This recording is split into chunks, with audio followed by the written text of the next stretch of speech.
Hi, and welcome back to I'm a Happy Enchilada. And if you're a first timer to our podcast, thanks for tuning us in. I'm Don Culver and I'll be your host. Now, today we're going to talk about something every human on the planet can relate to. Today, we're going to talk about worry. That's right, but don't worry. We're going to make it a positive experience for you.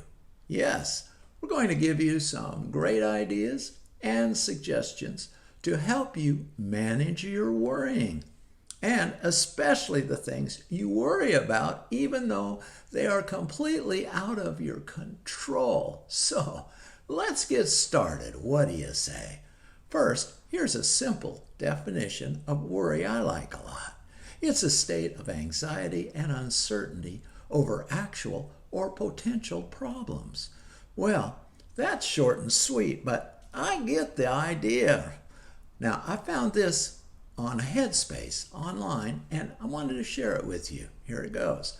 Most thoughts, emotions, and anxiousness caused by worry are negative.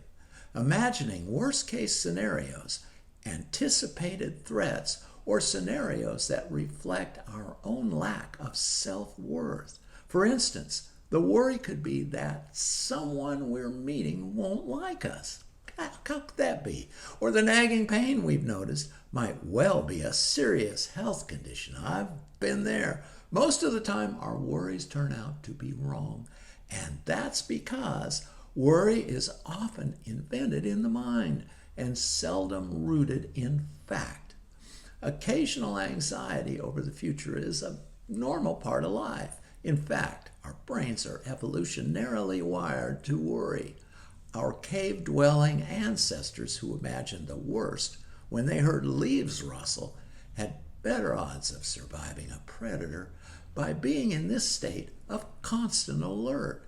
So, worrying to some extent is a natural part of life. But it's when that what-ifs are persistent and run rampant that worry becomes a chronic source of anxiety and can lead to insomnia, headaches, stomach problems, and more. At its worst, worry can be paralyzing, interfering with how we show up in everyday life. So, how can we learn to worry less in our everyday lives?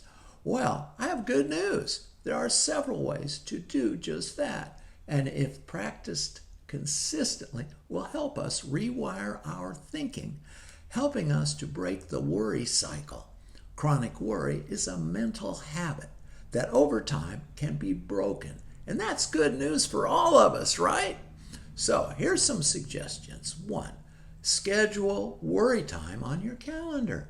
Set aside 20 to 30 minutes each day to focus on your worries. A study at Penn State showed that those who scheduled daily worry time had a significant decrease in anxiety in 2 to 4 weeks and even slept better. 2. Meditation is another skill for learning to stop worrying. Check it out. There's lots of info on meditation online. 3. Write down your worries. It's a powerful way to help break the cycle of worrying. Log each and every worry that pops into your mind. Examining worries written on paper rather than mulling them over in your head can help you gain a more balanced perspective. Oh, I know that's true. 4. Learn to distinguish between solvable and unsolvable worries. If a worry is solvable, chart a plan of action that starts small. Focusing on things within our reach takes us away from creating a disaster scenario in our minds. Yeah.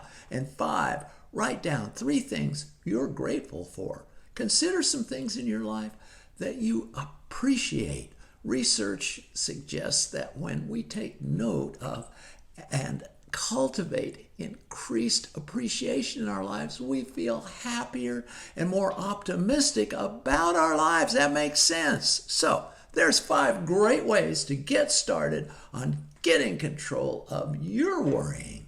You're in charge, so you can have the degree of freedom from worry that you choose. depending on your desire, commitment, and patience in achieving a happier and healthier outlook on your life. I encourage you to take that journey. You won't regret it. I guarantee it. Well, that's all I've got. So until next time, God bless and be a happy enchilada. Bye.